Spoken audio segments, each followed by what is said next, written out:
Well, Beans, thank you everyone so much for being here. My name is Josie Jones. I am the associate producer for the Border Light Fringe Festival. I am going to share my screen so that everyone can see. Can I still be heard? Me thumbs? Great. I'm going to take this into slideshow. So I'm going to try to keep this session up to an hour. Again, if you are just now joining us, making sure that your microphones stay on mute, just not to interrupt anyone. Please put your questions in the chat, and then we will also have dedicated question and answer time at the end, just so you can actually ask your questions directly to us. So to get started, I have to hide myself. There we go.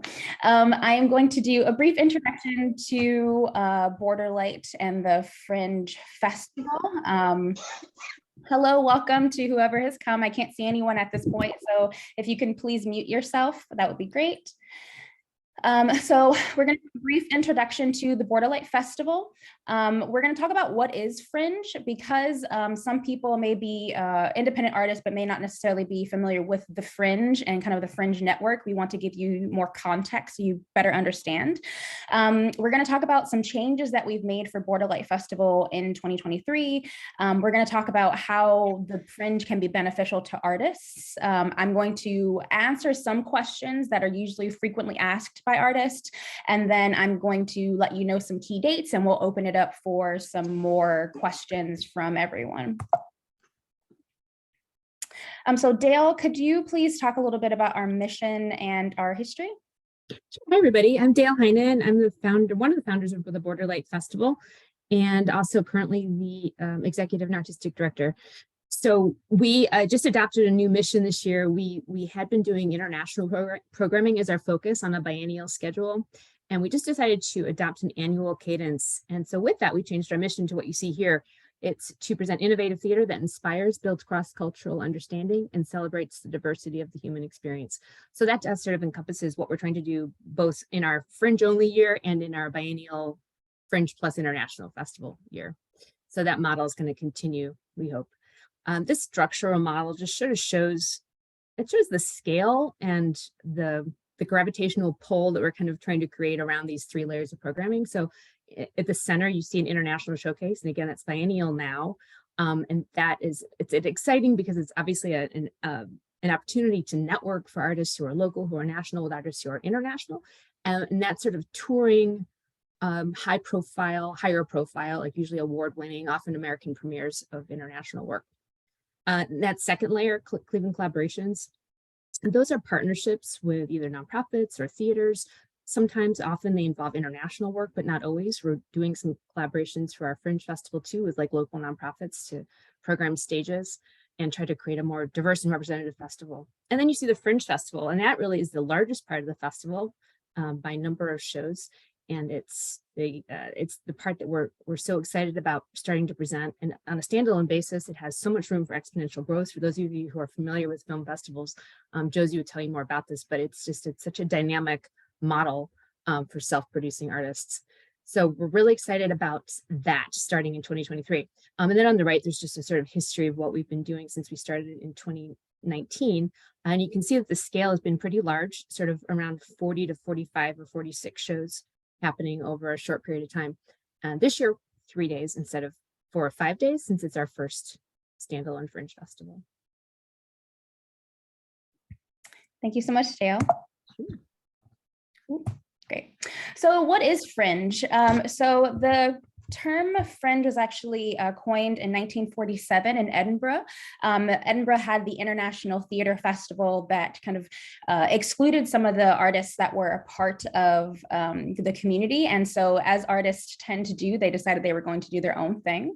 And a reporter who was covering the festival saw some of this work and said that they had created work at the fringes of the city. And then therefore the term Fringe was coined. Fringe, I think it encapsulates a lot of different things. I think it's really sometimes a little bit difficult to talk about like the definition of it, because as artists create new work, it kind of expands. But I define it as work that tends to be alternative work, and that challenges what it means to be a storyteller in live performance. That can take a lot of different shapes. And so this next slide is just pictures of the 2022 festival. And as you can see, we had comedy, we had dance, theater. We also had a piece about Cleveland in the Buffon clowning, grotesque clowning style. And then we also had like traditional Hawaiian dance. There were other pieces of a part of the festival last year. One was like film noir, and it was like illustrations, and artists were kind of performing the characters live and doing live Foley or sound effects.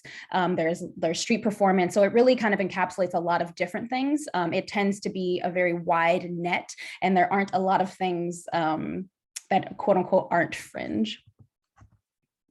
And so the 2023 festival, as Dale stated, we are moving to every other year is going to be the fringe only festival. This will be the first year that we're doing it in this way. And we got feedback in previous years from funders and artists about the want and the need for this to be an annual festival. And so this is our first year just having the fringe festival. In this, we're also trying to activate things in a new way. So as you can see on the left, we are activating new spaces in kind of unique ways, including possibly alleys, rooftop garages, et cetera. But we also are opening it up for workshops and master classes. So providing the opportunity for additional artistic development, or if artists are not necessarily working on a show that's in development currently, they could also generate revenue by teaching a course and learning from one another. We're also trying to be very directly cognizant of diversity and representing the greater Northeast Ohio community. And so we're really focusing on doing some outreach and partnerships that kind of help us bridge these gaps in and not just race and ethnicity, but also age and performance genre. And so again, we're partnering with organizations and marketing the call for artists in new ways in hopes to continue to kind of build the festival out. And so like, why should you do fringe? I know like a lot of artists kind of make their own work and they are independent. So why would you benefit from this? And so one of the things that is a huge benefit of being a part of the fringe is the connection to the worldwide, the national and worldwide community, both of individuals and building colleagueship, and then also the actual fringe festival. So the Border Light Festival is a part of a large network of fringe festivals, both nationally. So there are ones in Minnesota and New York, there's one in Hollywood, there's one in Texas, right? But there's also ones in Australia and Iceland and Fiji. So we kind of are this international connected footprint that if you do a show at one fringe, that also opens you up to being potentially able to do them at other fringes. But it also helps you build a kind of international colleagueship with other artists. So they might have suggestions about like where you could stay if you decide you're going to go to the Minnesota Fringe, or give you tips. Specifically, there are a lot of people that are part of the fringe communities that are kind of veterans in this work, and they tend to be very encouraging. And so they also become a part of your network of artists. It's an encouraging environment. So like I said, much goes with the fringe, where it really is an encouraging environment. We don't necessarily censor people's work. We encourage you to be as big and bold as possible. And that is kind of the spirit of fringe. We're also a place for a springboard for the development of new work. And so if you, I think everywhere across the nation, right, theaters tend to focus on kind of things that are part of the canon or the classics. And sometimes there are limited opportunities to develop your own work. And so the fringe gives you an opportunity to kind of springboard your work, right? So you might be thinking about creating a work, but you might just be in the writing phases. And so you could possibly come to the fringe with just, a reading of your work, and then you might apply to another fringe and decide to develop the first 10 minutes of your work, right? So it gives you a space to be doing that while generating revenue for your particular project. The Border Light Fringe actually provides 70% of box office sales to artists. So Border Light actually runs the box office throughout the festival, but 70% of revenue that is that is made from your particular show will go right back into the artist's pocket. And that, kind of speaks to our dedication to kind of putting artists first in this work. Activation of unique spaces. I've moved back to Northeast Ohio from Georgia. And one of the really amazing things about Northeast Ohio specifically, I think, is architecture. We have a rich history, and we kind of have preserved a lot of our buildings here. And so you get to be in these kind of unique spaces that you may not actually normally get to activate. There's a picture here of a performance in Chabreo Privado, which is normally an event space, but this beautiful, unique space is one of the spaces that you're able to activate, along with venues like the Hermit Club, which has historically supported theater. But is a beautiful space that, if you're familiar with the Hofbräu House, it's actually connected to that. But it is a space that not very many people get to see. And so you get to activate really cool spaces around the footprint. And then you get to create new work and experiences. So we know, like in most art forms, a lot of art forms are not necessarily representative of many multiple communities. And so this also gives communities the opportunity to create work that is based out of their own experiences, and starts to build those works into kind of the canon of theater. I would stick my hand up for one additional benefit, which is that fringe artists can see all the other work in the festival for free on a standby basis. So that's a really great perk in terms of exposing yourself to what your peers group is doing in the festival, and also the national artists who are coming in, kind of bringing some new ideas, hopefully, to our community. I love it. Thank you. So Borderlight also markets your work throughout the festival, up into the festival, and throughout the festival. We maintain our social media accounts that tend to feature some of your work. We make sure that all of our social media information can lead to people being able to find your work. We distribute photos to the local press, sending out press kits. We send newsletters. We create programs. We monitor the ticket sales. We connect you to media to do potential interviews, specifically if they align with your particular show.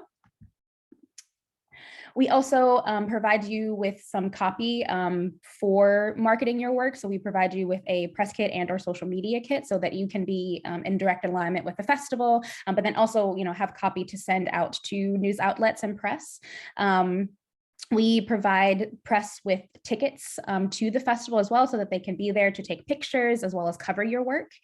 We distribute the full festival through to press, but then also as a like a marketing packet for the festival, and additional things helping you. We tend to be very responsive as far as, like, if you need anything, if you're looking for anything, we tend to try to make sure we keep our doors open for any additional marketing help you may need.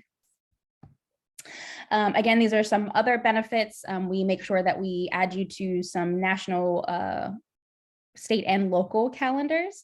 Again, also helping with kind of scheduling and maps based on all the information we receive.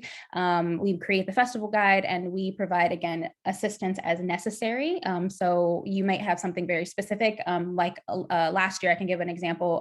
A show was was geared towards those who are experiencing chemotherapy or have experienced chemotherapy. And she was looking for organizations that serve that community. And so, but she was from New York. And so we were able to connect her with organizations that were in the area so that she could, reach her targeted audience. So there are some questions that we get about the festival. One of them is there an application fee, and are there other fees I should know about? So yes, there is an application fee. There is a $25 application fee for the festival. There are other fees. So if you are accepted into the festival, you are charged a production fee. That production fee is usually between $100 and $250, and that is to kind of offset the cost of us renting some of these spaces and providing a lot of that technical support. So we provide you with a board, we provide you with lighting, sound equipment, all of those things, and so that kind of helps us offset some of those costs. Can I apply with more than one idea? You absolutely are welcome to apply with more than one idea. However, please know that you would need to apply with separate applications. And so like each individual, if you have 5 ideas, you would need to apply 5 different times. And that would mean that you would have 5 different application fees. What are we looking for? So I got this question recently at Darkroom at the Cleveland Public Theater, and it's a really hard question to ask, or a really hard question to answer, excuse me, because again, Fringe can be so many different things. I can tell you more of like what we're not looking for.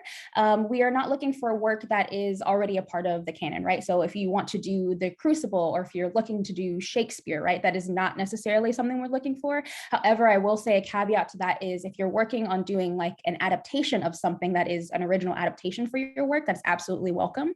But we are, I think that's mostly what we're not looking for. We're also not looking for work that is longer than an hour. The Fringe happens to tend to be an hour or less. There is no minimum time. So we've had performances, I think it's short, it's like 5 minutes.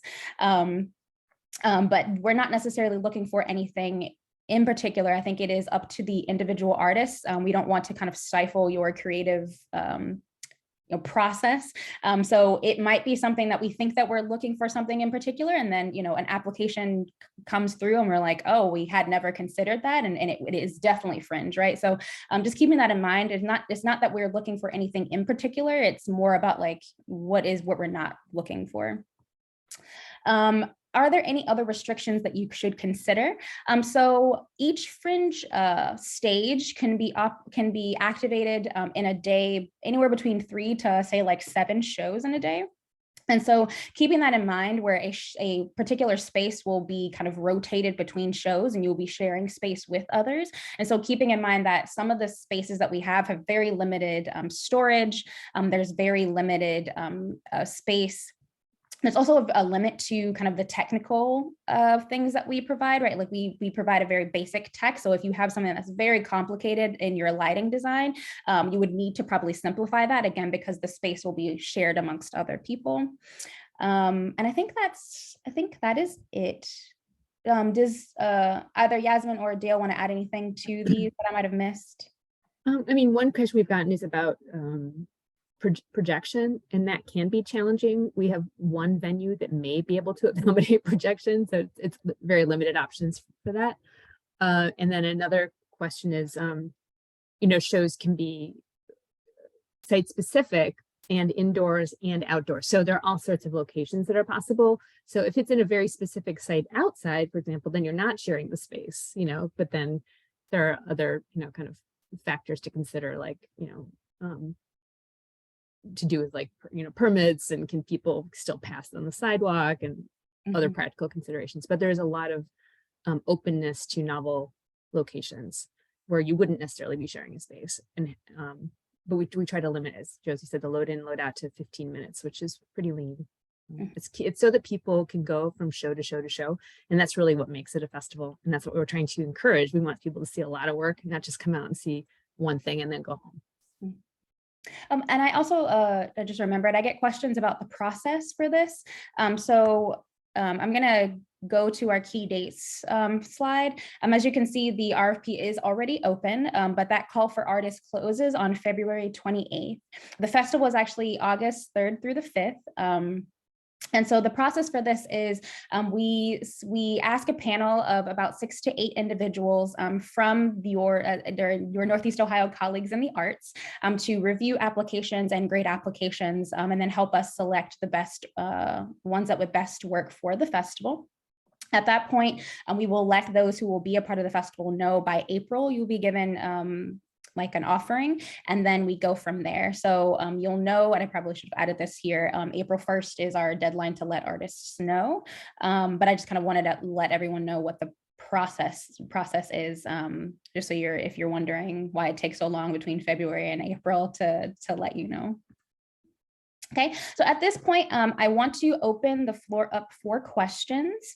I also wanted to show this slide before I stop sharing my screen. I hope you can see this. At the bottom, there is my email, and I'll put it in the chat as well. If you have additional questions at the end of this that you didn't get to ask, please feel free to shoot me an email so that I can answer those questions directly. Or if something comes up later on as you're applying for something, just please feel free to reach out. We try to be as helpful as possible.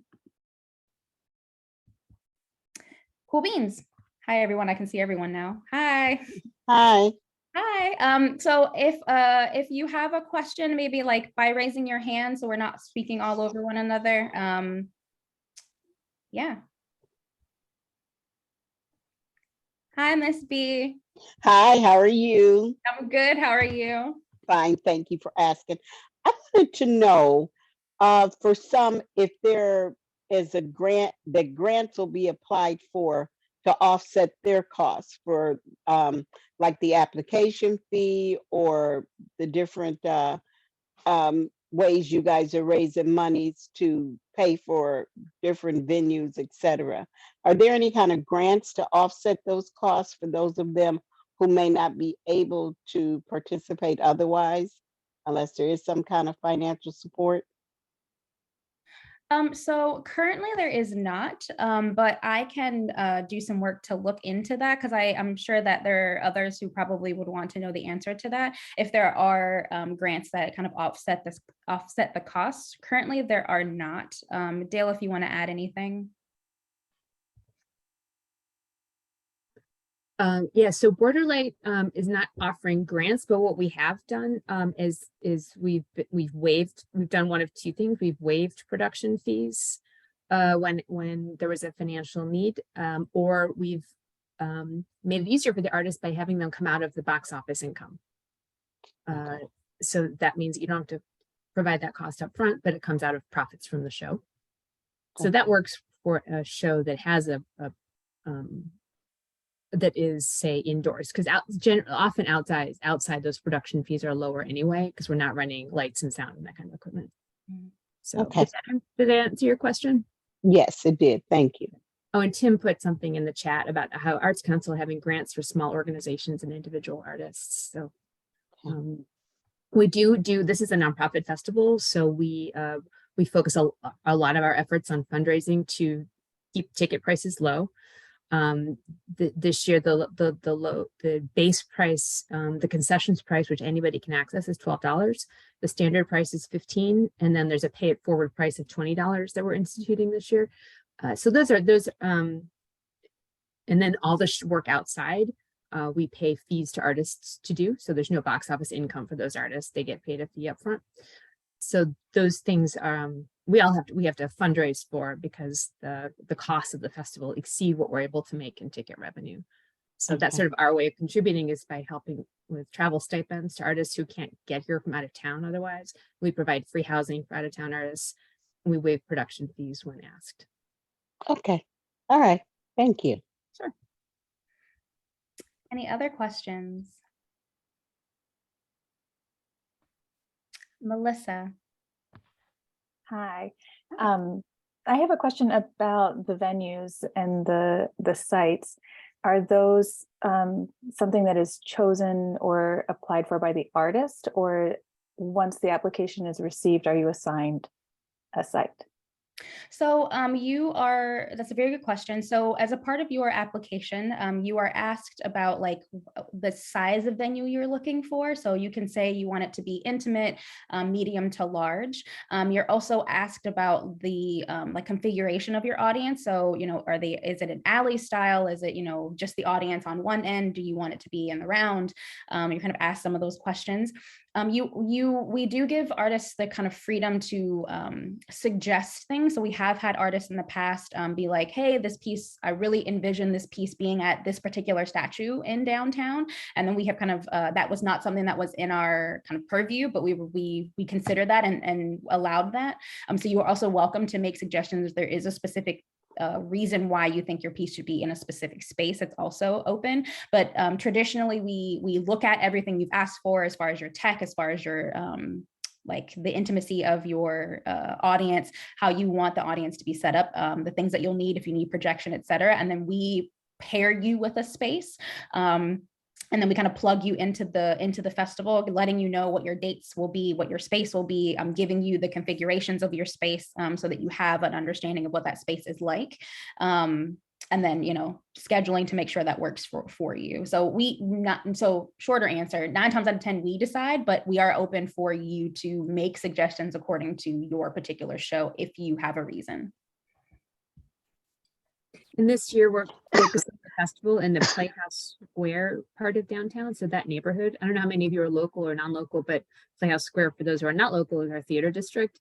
And so there's a concentration of venues in and around this very walkable neighborhood. In previous years, we've extended the footprint much further. There was a separate set of venues about a mile away. So it was like a 15-minute walk between. This year, we decided to consolidate it into this one neighborhood. So we wouldn't be able to do, like, if you wanted to do it at a statue on Public Square a mile away, we wouldn't be able to accommodate that. But if there was a site within the Playhouse Square neighborhood, we would do our best to try and figure that out with you. Thank you. I have a follow-up to that also. Absolutely. Within the festival or leading up to the festival, is the space available for tech or rehearsal, or is it simply go in for production and go at it? So I think a little bit of both. We, to respect our partners, we try to make sure that we're not overwhelming them with artists coming into the space prior to the performance date. However, we do schedule a planned technical rehearsal for you during the festival. I believe last year we gave you 3 hours to be in the space. I think it's 2 to 3 hours to be in the space, rehearse your piece so that you can kind of judge things the way that you need to, but we plan that, like we schedule that into your time in the festival. So when you receive your information about the venue, what your schedule is, you also will receive your designated tech day and times. Other questions? I take silence as like we're thorough. Nick. I have a question. I'm sorry. Can I get Nick first and then I'll come back? Sure, absolutely. Thank you. Yeah, no worries. Thank you. I had a question with outdoor spaces. If, let's say, the weather turns to like raining or thunderstorms, is there like an alternate location, or would there be accommodations for the audience to have like covering or anything, or would it be sort of out of luck? So we discourage talking about rain here at Borderlight. No, I'm joking. So we try to, if an artist says that they want to be outdoors, a part of the venue, a part of the application process, you can ask for a covered space. Usually, like it did rain a little last year, so we ended up moving artists indoors from that same venue. I think this year we're going to push for having a more solidified like rain plan, because it did rain and we hadn't had it rain in previous years. So like we shorter answer, we do try to make sure that you are still able to do your performance and accommodate that change so that you aren't just like out of luck. Okay. Yeah, I mean, I'm not scared of rain. I've done shows in the rain before, but I just was wondering from an audience point of view. Yeah, we do try to move everyone and then try to communicate it as best as possible that your show has been moved. And then we have volunteers and box office people that will also be able to let audience members know that things have been moved and kind of lead them in the right direction, so they're not just outside lost looking for you. But fingers crossed it's not going to rain. There's no such thing. Sweet. Thank you. Yeah, of course, Miss B. Okay, I'd like to know what would qualify someone to be a part of this. What are you guys specifically looking for that might be the same person, people doing the same thing, but one would get accepted and someone else may not? What are you looking for to make it, to really qualify a person for this? So I will say, again, it's not necessarily a particular thing that we're looking for, but I will talk a little bit about the panel process, and maybe that will be a little helpful. So the panel is given about 5 different things to judge the work on. Feasibility is one of them, and is it is it possible for us to do this, right? We've had applications in the past where it's like they require something that's just out of our, we're not able to do, right? They required like extensive rigging that we just didn't have, like we need to get permits and space for, right? Like so they grade on that. Like, is it even possible for us to produce this work? Technical feasibility, again, like, do you require a lot of technical things that we just cannot support? There's also some things about like, do you show that even if so, right, we're in the fringe and sometimes people are pitching work that they have not started working on, that they don't have any like materials for. One of the things that the panelists are grading on is also like, is this, even if this work is not done, is this artist going to be able to produce this work? Like, do they have a background in producing work? Maybe they're trying something new, but they show in some way through their supporting material that, you know, they want to do projections and they've possibly done projections before, right? So that diversity and new, and I won't say new, but like subject matters that, you know, speak to an audience. So subject matters that, you know, people would find interesting, that people are kind of talking about now, kind of I won't say popularity because that's not what I mean, but like making sure that the subject matter is something that, you know, will be interesting for audiences. And then again, like diversity, does this kind of push forward, making sure that the festival represents the Cleveland community as a whole? Those are really the only ones. And then, you know, each panelist is an expert in their own area, so they bring their own kind of expertise to the grading process. But again, there's nothing that we're looking for in particular. Really, the wilder the better. Really, like, you know, as wild as you can get, you know, dream as big as you possibly can as far as like your work is concerned. And that's, for me at least, that's what I like to see. If you're, you know, thinking about trying to be competitive, which is what it sounds like you're saying, against like, let's say it's a poet and we both do poetry, what's going to make it interesting? I think those individual grading points, right? Like, can you show that you can do this thing? Is it a subject matter that you're passionate about and that, you know, audience members are going to come and see? I think are big ones. And then also making sure that we can do the thing that you're asking us to do are the biggest ones. But I try not to be like, oh, we're looking for this particular thing, because I think that kind of like shortens people's viewpoints of like what it is that they're able to do versus being like, please think and dream. And because that's what the Fringe is for. It can be circus, it could be comedy, it can be readings, it can be anything. And it tends to, if we allow the net to be wide, we get some really interesting things. Okay, so I want to ask one more question on top of that question. So, excuse me, it would be poetry. So we would be looking at animation, articulation, deliverance, all of those things. So what if you get into that and decide, because you know I'm very animated, we get in there and I decide I want to do a little bit of acting. So I would do another application fee for maybe somebody that's putting on a production that might need another actress or something. So I'm going to try to repeat your question back to you. Are you saying that you're trying to evolve the poetry into something that could be a performance? Or are you asking, is it, if I apply with poetry and then I also want to apply with a play, do I need to do two separate applications? Yes. I would say yes, because they sound like they're two different things. I will also add that we do not provide like actors. We can give you resources for finding actors, but we do not provide any of your cast or crew. The only person that we provide is if you are an out-of-town artist, we provide a board operator, or if you let us know that you will need one, we provide that, but we do not cast any of your work. You do all of that on your own. So then it would also mean that you would need to find actors for your work. Okay, so maybe I'll juice up my poetry and do some acting during my poetry then, and leave it at that. Good to me. Thank you. Of course. Other questions? Laura? Hi, thank you so much for hosting this because I looked at the application and I thought it was really daunting. And so I just, I had so many questions. You have covered a ton of them.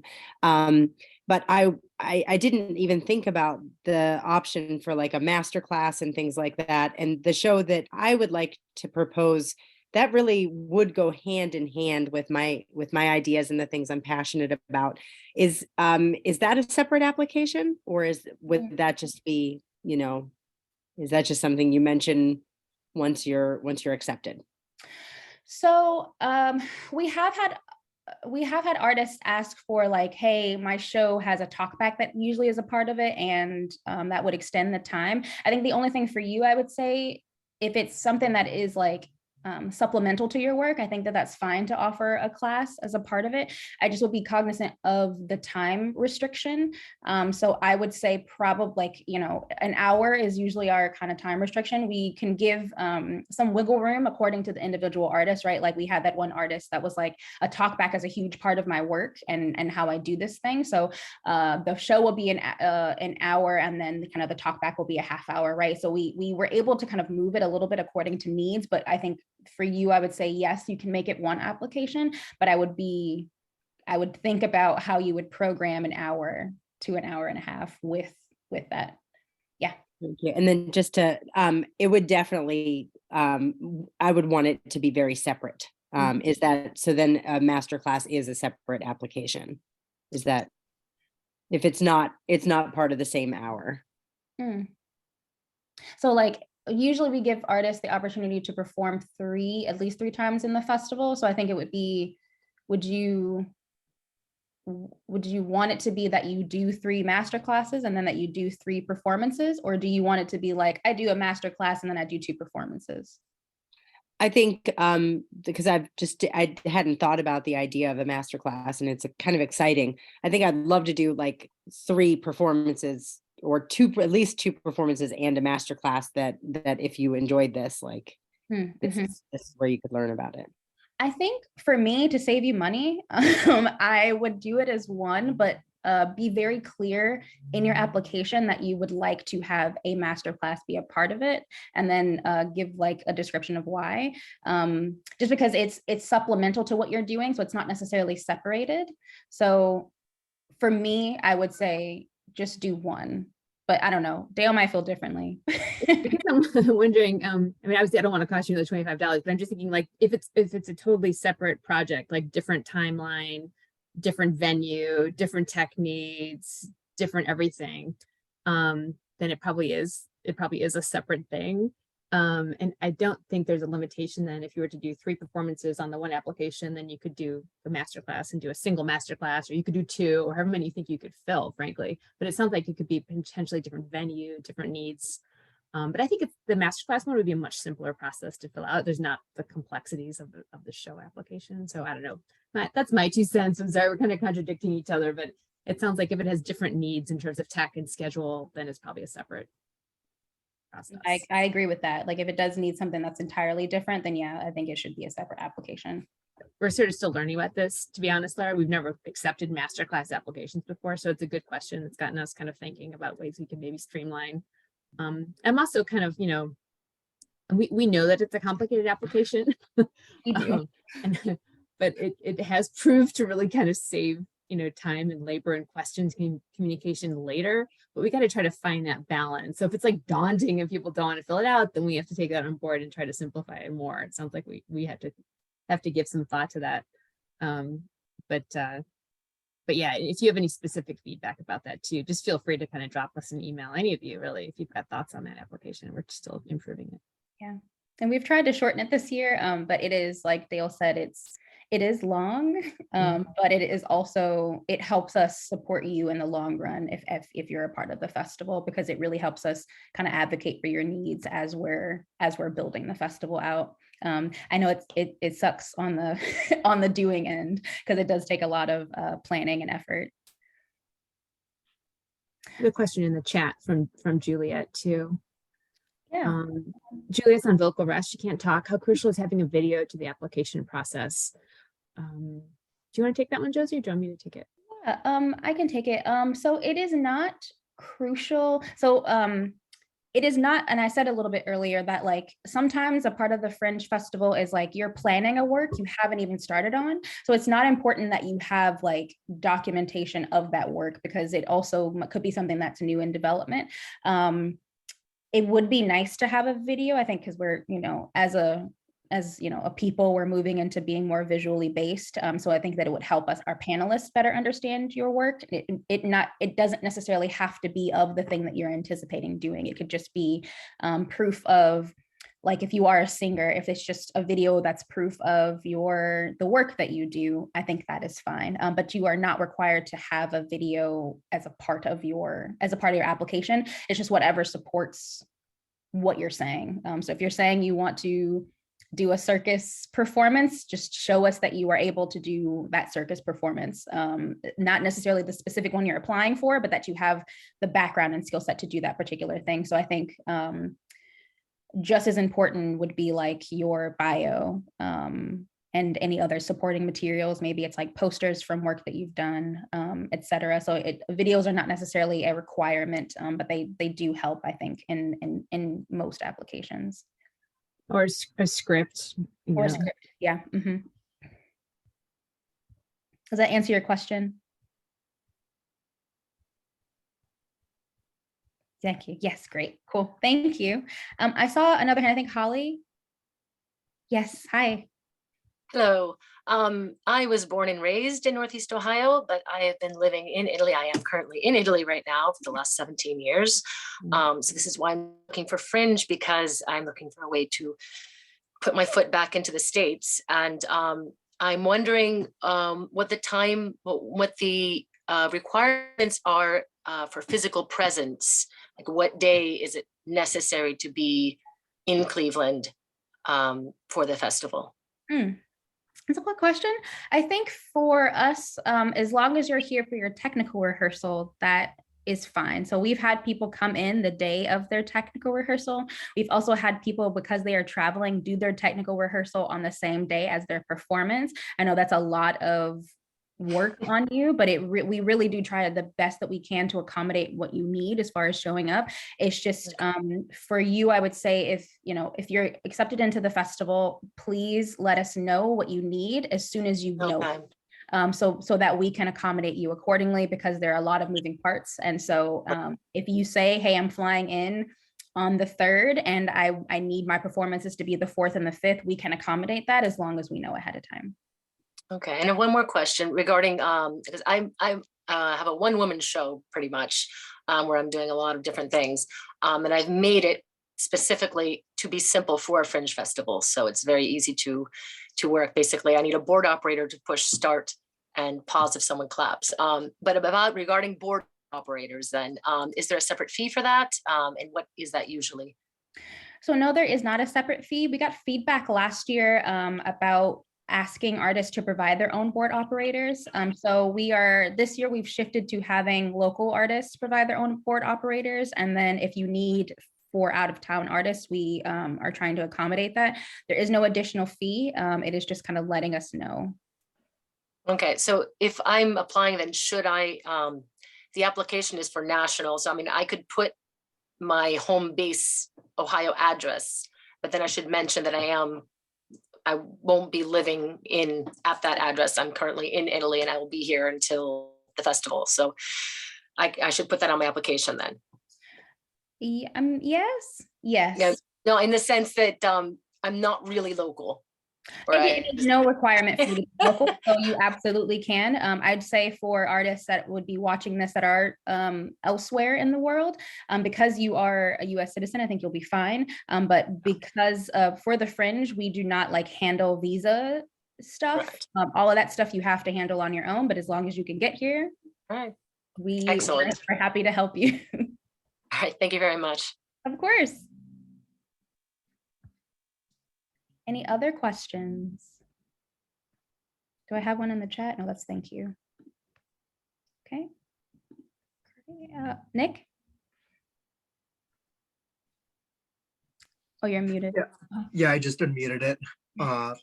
So as you were talking about thinking big, I haven't been to a Fringe festival before. What if you can think of one or two previous acts that you saw before that like encapsulated Fringe. Can you tell like about like one of those? So I had the opportunity to go to, oh no, I can give one from ours. So there was a picture of like the Buffon, like Cleveland show that I showed a little bit earlier. It was basically about like the history of Cleveland, but like wrapped in a funny, grotesque package. It was very uncomfortable in the sense of like the artists were very much like in the audience. Like they interacted with us, they encouraged us to sing with them. They were kind of doing these like very grotesque, kind of scary, very intimate moments, but then also teaching us. That was really impactful for me last year because they were like right here. It was very scary. But then I've also seen pieces that are like, you know, one person shows. There was this woman, I think she's from Hawaii. I think she was from Hawaii, and she did a one-person show about like her experience with like domestic violence, but then like her healing journey. But it was very like stripped down. It was like she had like two different things that were on stage, and she, you know, used lighting very much to kind of tell her story, but it was kind of very stripped down, but it was a very personal story.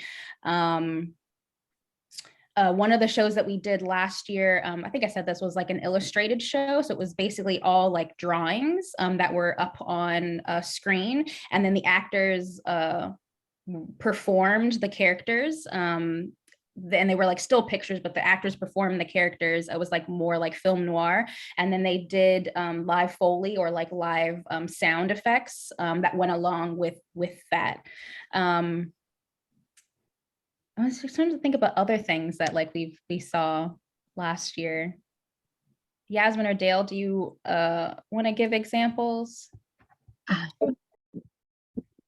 was gonna say I had a blast at Wonder Landing, which was a blacklight drag show. I just had like such a blast. I just put a link in the chat too, but anybody who hasn't yet been to our website, you probably have, but there's a tab called past festivals, and you can kind of scroll down to 2019, 2021, 2022. 2021 was a virtual festival, so it's not as representative, but 2019 and 2022. Anything that's not labeled international was Fringe. And so you can have a look and see what kind of range of work that we've programmed in the past. Sweet, thank you. Sure. But there was also like a, what was it, like a virtual reality storytelling thing that happened last year too, where like audience members walked to different spots and like experienced different parts of the story in a virtual way. So it's really wide. It's a very wide, which is why I was like, oh yeah, it's like, you know, if you're going to challenge the storytelling art form of performance is how I've been describing it, because it really is like, it could be anything. Other questions?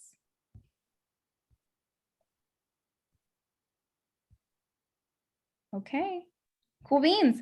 Well, thank you all for joining us today. We really appreciate it. Again, if you have any questions, I'm actually going to go ahead and put my email. Oh, that's not how you spell it. In the chat so that you can reach out to me personally. If you think that, you know, you didn't feel comfortable having a conversation in front of everyone, you most certainly can. Email me and ask questions. I also have someone who called me yesterday who was asking me questions about like, I have a bunch of different ideas. What do you think? And I'm also very happy to kind of talk through some of that with you. I try to make myself as accessible to the artist as possible, just so you feel like you have, you know, a friend and advocate in trying to figure out what it is that you would like to do for the festival. And that's it. Thank you all so much for being here. I appreciate you. Thank you. Dale or Yasmin, did you want to add anything before I let everyone leave? Thank you so much. Thanks, y'all. Thanks for showing up today. Appreciate it. Thank you. Bye.